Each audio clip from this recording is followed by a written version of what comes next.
Sumatera Utara. Selamat sore pemirsa, Sumatera Utara hari ini hadir untuk memperbaharui informasi Anda seputar Sumatera Utara. Kami kembali hadir menjumpai Anda pada edisi Rabu, 2 April 2025. Berikut informasinya.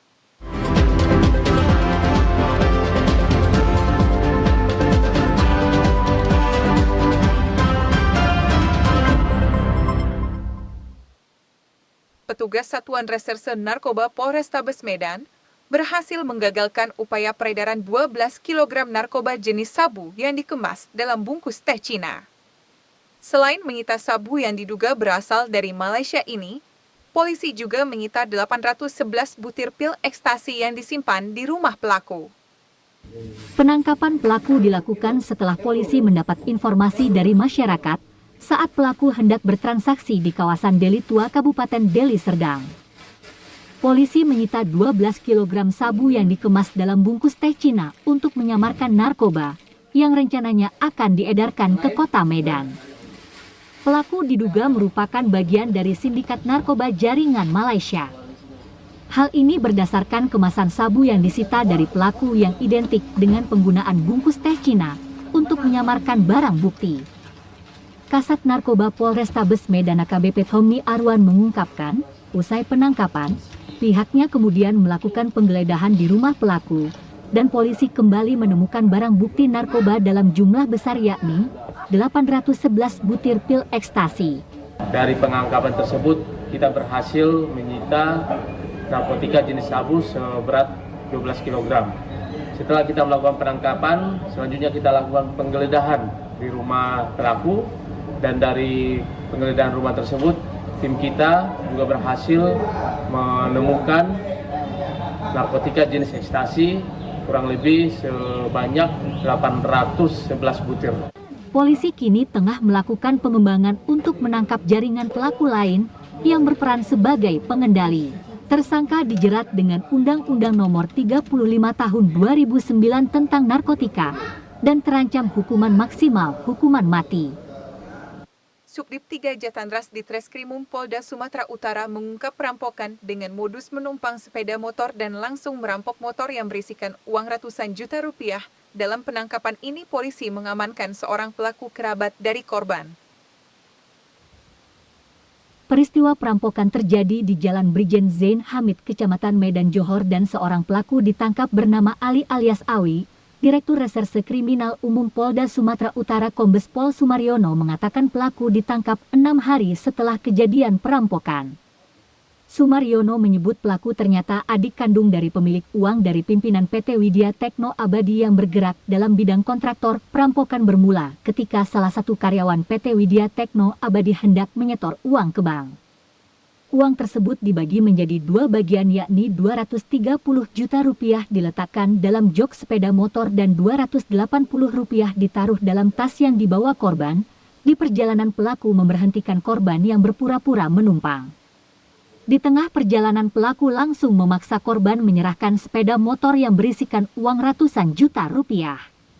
Menurut pengakuan pelaku, dirinya nekat merampok sepeda motor tersebut merasa kesal kepada abangnya karena tidak memberikan modal untuk usaha. Uang sebesar 230 juta rupiah hasil merampok digunakan untuk membeli mobil dan sejumlah perhiasan. Saat ini tersangka ditahan dan terancam kurungan penjara selama 9 tahun. PT Widya Tekno Abadi. Adapun kronologis daripada pencurian dengan kekerasan ini adalah pelaku atas nama saudara L atau Awi ini adalah abang kandung daripada pemilik PT Widya Tekno Abadi. Ini membagi 2 uang tersebut, yaitu di dalam tas ransel di pundak sebesar 280 juta dan juga disimpan di jok motor sebesar 230 juta.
Pangdam 1 Bukit Barisan, Maijen TNI Rio Firdianto, berangkatan Satuan Tugas Pengamanan Perbatasan Republik Indonesia, Papua Nugini Statis Batalion Infanteri 126 Kalacakti, selain menjaga kedaulatan negara, 450 prajurit Batalion Infanteri 126 Kalacakti tingkatkan ketahanan pangan perbatasan.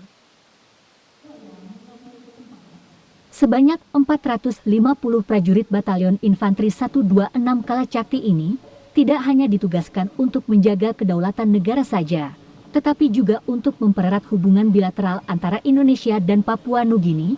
Hal ini diungkapkan langsung oleh Maijen TNI Rio Firdianto saat melepas keberangkatan prajurit Batalion Infanteri 126 Kalacakti di Belawan kemarin. Prajurit ini dilatih menjaga kedaulatan NKRI dengan membangkitkan sektor pertanian dalam meningkatkan ketahanan pangan perbatasan Republik Indonesia, Papua Nugini. Para prajurit juga diingatkan tentang tantangan yang mungkin muncul selama bertugas, mulai dari ancaman kelompok bersenjata hingga provokasi yang dapat memicu ketegangan. Sebelum berangkat menuju daerah penugasan di Papua, para prajurit Batalion Infanteri 126 Kalacakti akan mengikuti latihan pratugas lanjutan di Pusdikpasus Batu Jajar. Kesempatan ini sangat penting untuk mematangkan kesiapan fisik, mental, dan kemampuan teknis. Papua, khususnya perbatasan, adalah perlintasan dari kelompok kriminal bersenjata Papua yang sering melintas ke ini. Dan itu yang sering mengganggu stabilitas keamanan di wilayah Papua. Sehingga itu menjadi tugas kita untuk memastikan bahwa seluruh perbatasan dari ujung utara sampai dengan selatan di Papua itu steril. Sebelum keberangkatan prajurit Batalion Infanteri 126 Kalacakti, Pangdam 1 Bukit Barisan bersama jajaran melakukan santunan anak yatim.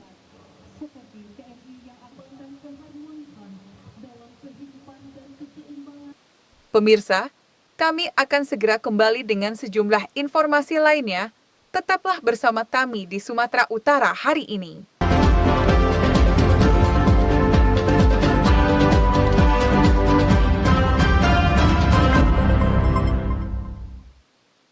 Hingga hari ketiga Lebaran Idul Fitri 1446 Hijriah kemarin, kondisi arus lalu lintas di jalur lintas Sumatera dari Medan via Tarutung mulai dari Siborong-Borong dan Pahai menuju Riau dan sebaliknya terpantau normal dan lancar. Pada libur hari raya ketiga hingga siang ini, seperti di jalur Tarutung Pahai, situasi arus lalu lintas via Tarutung menuju Sipirok dan Sibolga ataupun sebaliknya dari arah Medan masih terlihat sepi. Namun terjadi kepadatan kendaraan di sejumlah titik di jalur lintas Sumatera seperti di jalur Sipoholon. Bila dibandingkan hari pertama dan kedua Lebaran, kondisi arus lalu lintas pada jalur ini sudah mulai ramai dan lancar menurut sejumlah pengendara di jalur Siborong. Borong pada hari libur ketiga Lebaran usai berkunjung ke rumah saudara. Biasanya di hari ketiga ini para pemudik melakukan perjalanan liburan untuk berwisata karena arus kendaraan menuju arah Medan yang akan balik melintasi Jalinsung via Tarutung masih normal. Seperti di jalur Narahar Sipoholon, dari pantauan belum terjadi peningkatan volume kendaraan yang akan mengisi BBM dan pantauan hingga siang ini masih terlihat normal. Sementara itu, untuk mengantisipasi peningkatan pada arus balik yang akan terjadi hari Sabtu serta kemacetan arus lalu lintas di jalur Pahai Sipirok, Kapolres Taput AKBP Ernest Sitinjak bersama Forkopimda saat meninjau jalur lintas Sumatera siang tadi mengatakan melalui kerjasama dan sinergi antar instansi serta masyarakat dapat mendukung kelancaran arus balik Lebaran 2025 terutama pada jalur via Pahai. Kemungkinan akan terjadi peningkatan arus lalu lintas baik yang mengarah dari arah Toba, mengarah dari arah Humbang, kemudian mengarah dari Sipirok dan Sibolga. Tentunya kita akan mempersiapkan posisi kita yang cukup, khususnya nanti di Siborong-Borong yang kita prediksi akan terjadi kemacetan karena peningkatan arus.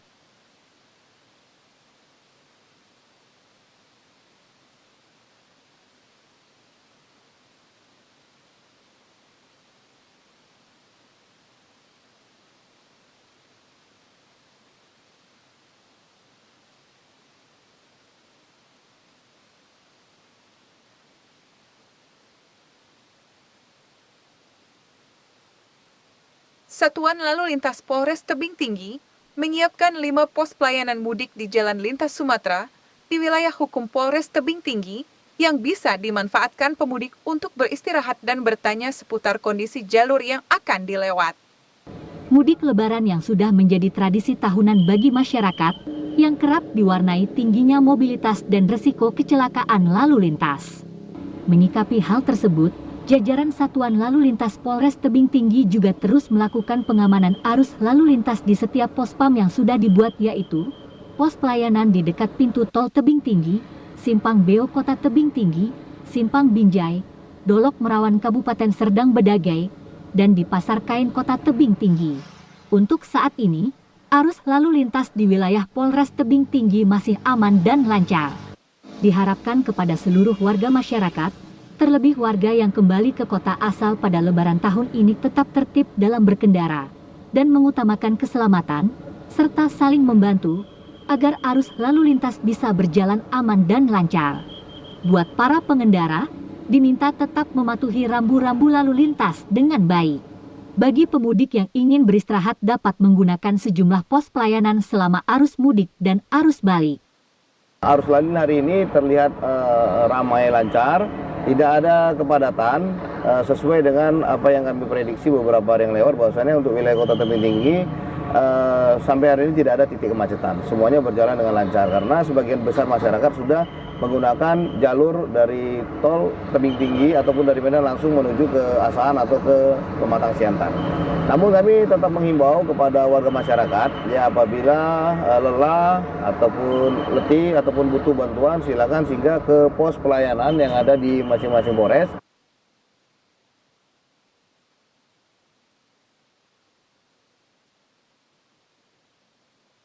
Para pemudik serta pengunjung wisata di Pulau Nias dihimbau mengutamakan keselamatan diri karena harus melalui beberapa ruas jalan yang terdapat titik kerusakan tingkat parah dan berpotensi mengganggu aktivitas perjalanan.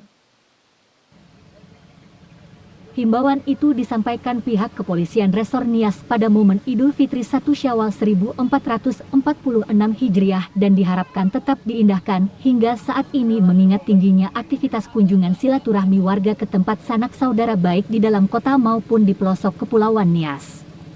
Bahkan diperkirakan kunjungan wisata di berbagai lokasi akan terjadi hingga sepanjang masa libur bersama Idul Fitri 1446 Hijriah. Dalam komunikasinya dengan sejumlah warga sebelumnya, Kasat Lantas Polres Nias, AKP Sonahami Lase mengingatkan warga manakala melakukan perjalanan keluar kota termasuk menuju objek wisata di wilayah itu, akan menempuh sejumlah ruas jalan dengan kerusakan yang cukup parah seperti ke arah Kabupaten Nias Utara dan Kabupaten Nias Barat. Perlu kehati-hatian untuk menghindari terjadinya kecelakaan lalu lintas termasuk potensi kondisi membahayakan lainnya. Hal itu menurut Sonahami Lase berlaku bagi warga yang baru berdatangan memasuki wilayah Kepulauan Nias melalui pintu penyeberangan laut dan udara. Lebih berhati-hati terutama tertib berlalu lintas dan diamankan juga keluarga dan kendaraan. Kalau bisa kendaraan dibuat kunci ganda. Jangan sampai kendaraan yang sudah dibawa untuk jalan-jalan, khususnya sepeda motor roda 2, hilang di tempat wisata.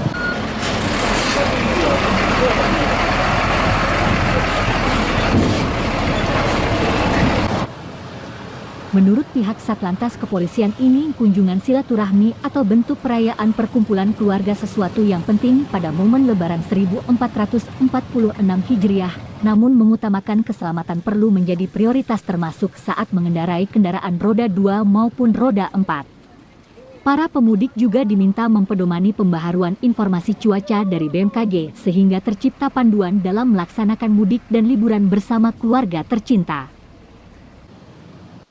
Pemirsa, kami akan segera kembali dengan sejumlah informasi lainnya. Tetaplah bersama kami di Sumatera Utara hari ini. Berikut informasi perakiraan cuaca di sejumlah daerah di Sumatera Utara dari Badan Meteorologi, Klimatologi, dan Geofisika Wilayah 1 Medan berlaku pada hari Kamis, 3 April 2025. Halo Sobat BMKG, saya Nancy Nini Tambunan, Prakirawan BMKG Wilayah 1 Medan, akan memberikan informasi perakiraan cuaca dan hotspot yang berlaku hari Kamis tanggal 3 April 2025 di wilayah Sumatera Utara. Pagi hari diperkirakan berawan dan berpotensi hujan ringan di wilayah Asahan, Labuhan Batu, Labuhan Batu Utara, Labuan Batu Selatan, Tapanuli Tengah, dan sekitarnya. Untuk siang hingga sore hari diperkirakan berawan dan berpotensi hujan ringan hingga lebat disertai petir di sebagian besar wilayah Sumatera Utara. Untuk malam hari juga masih diperkirakan terjadi hujan dengan intensitas ringan hingga lebat di sebagian besar wilayah Sumatera Utara. Dini hari diperkirakan berawan dan berpotensi hujan ringan hingga sedang di sebagian besar wilayah Sumatera Utara.